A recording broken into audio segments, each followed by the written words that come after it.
सशङ्खचक्रं सकिरीटकुण्डलं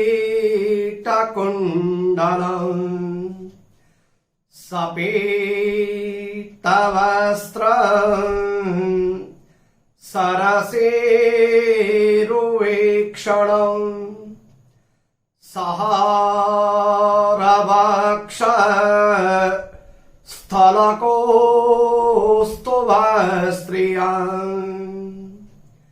नमामि विष्णुं शिरसा चतुर्भुजं। नमस्कार श्रोताओं, मैं आचार्य गोपाल दत्त सती अपने YouTube चैनल में आपका स्वागत करता हूं। श्रोताओं, इस वर्ष में पवित्र पितृमास जो पितृपक्ष है वह प्रारंभ होने जा रहा है 20 सितंबर 2021 और ये चलेगा आपका 6 अक्टूबर 2021 तक। श्रोताओं, आज मैं आपको बताऊंगा कि हमको श्राद्ध क्यों करना चाहिए और ये श्राद्ध आखिर इसी भाद्रपद के शुक्ल पक्ष की पूर्णिमा तिथि से और आश्विन कृष्ण पक्ष की अमावस्या तक होता है। मैं उसका आज आपको कारण बताता हूं। आप लोग वीडियो में अंत तक बने रहें, आपको मिलेगी उचित जानकारी। श्रोताओं, यदि आपने अभी तक चैनल को सब्सक्राइब नहीं किया है, आप चैनल को सब्सक्राइब करें, अपने बंधु बांधवों को भी वीडियो भेजें जिससे उनको भी पितृपक्ष की जानकारी उपलब्ध हो सके और वो लोग भी अपने पितरों के उद्धार के लिए और अपने कल्याण के लिए कर सकें श्राद्ध तर्पण आदि कर्म। श्रोताओं, श्राद्ध का मतलब होता है श्रद्धा, जो धारण की जाती है श्रद्धा के साथ में। इसका किसी धन से, संपत्ति से, वैभव से कोई लेना देना नहीं। जब तक आपके मन में अपने पूर्वजों के प्रति श्रद्धा का भाव जागृत न हो तब तक आपका कुछ भी करना बेकार होता है। तो श्राद्ध यानी जो श्रद्धा से धारण किया जाता है। श्रोताओं, 16 जुलाई से प्रत्येक वर्ष में दक्षिणायन का पर्व शुरू होता है और जिस दिन सूर्य भगवान का दक्षिणायन का काल होता है उस दिन से देवताओं की रात्रि और पितरों का दिन प्रारंभ होता है।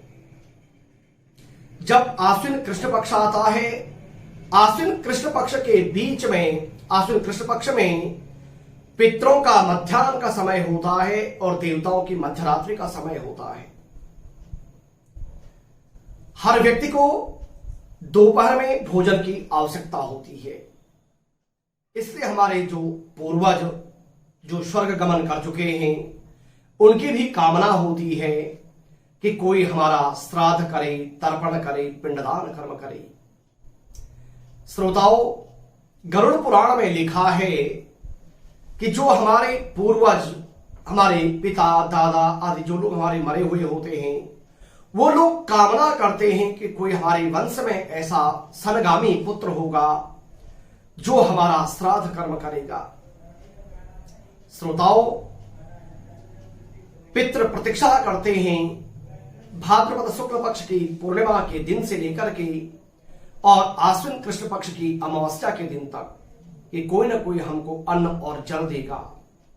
और यदि मन आपने 16 दिन के अंदर श्राद्ध नहीं किए, अंततो गत्वा वो जो हमारे पूर्वज होते हैं वह रुष्ट हो जाते हैं और श्राप दे देते हैं। इसलिए कई बार हमारे दुख का, समस्याओं का जो कारण होता है वह हमारे पितरों का रुष्ट होना होता है। इस बात पर आप जरूर गौर करिएगा।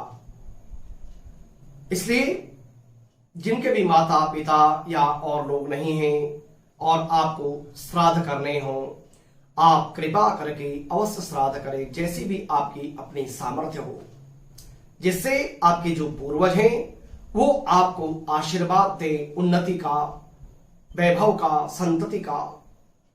और निश्चित रूप से श्रोताओं, जो अपने पूर्वजों के श्राद्ध करता है, पितरों के प्रति श्रद्धा रखता है, उनके ऊपर पितरों की कृपा निश्चित रूप से बनी हुई होती है। श्रोताओं, मैं आपको बताऊं कि भगवान की जो पूजा है, आप नहीं करोगे, मैं नहीं करूंगा, हजारों हजारों लोग करने वाले हैं, लेकिन आपके जो मरे हुए पूर्वज हैं, उनके जो श्राद्ध कर्म हैं, वह आपके अलावा और कोई नहीं कर सकता। अगर आप भोजन दोगे तो उनको प्राप्त होगा, और आप अगर नहीं दोगे तो वो आपकी अपनी इच्छा। उसका ये तो मैंने आपको बताया कि शास्त्रीय कारण कि पितृलोक जो है इस मास में आते हैं, उनका मध्याह्न का समय होता है। इसका एक कारण और बताया कि हमारा जो पितृलोक है, जिसको हम कहते हैं पितृलोक, वह है चंद्रमा पर माना जाता है, जहां शीतलता है। आश्विन शुक्ल पक्ष में, कृष्ण पक्ष में पृथ्वी और चंद्रमा की जो दूरी होती है वह सबसे कम होती है। जो हमारे पूर्वज होते हैं, पितृ होते हैं, वह हमारे सबसे नजदीक होते हैं। उनको हम जो भी चीज यहां देते हैं वो उनको आसानी के साथ में प्राप्त होती है। इसलिए हर व्यक्ति को ये श्राद्ध कर्म आदि करने चाहिए। मित्रों, इस संसार में शास्त्र में बताया कि 84 लाख योनियां होती हैं, और उन 84 लाख योनियों में जब हमारे पाप और पुण्य बराबर होते हैं, तब जाकर के कहीं हमको मनुष्य योनि की प्राप्ति होती है। हर व्यक्ति चाहता है कि मेरा कल्याण हो और मेरा जो आने वाला जन्म हो वह भी मनुष्य योनि को प्राप्त हो। तो अगर हम इस जीवन में सदकर्म करते हैं, पुण्य करते हैं, दान करते हैं, अपने से बड़ों का सम्मान करते हैं, तब जाकर के कहीं अगला जो जन्म है वह अच्छा हो सकता है। आज आपके पास जो कुछ भी है, विपुल धन संपत्ति, ऐश्वर्य, विद्या, बुद्धि, शिक्षा, संतान, वह सब हमारे पूर्व जन्म के कर्मों के अनुसार और हमारे पितरों के आशीर्वाद से हमको प्राप्त होता है। तो श्रोताओं, आप भी अपने पितरों की संतुष्टि के लिए करें श्राद्ध।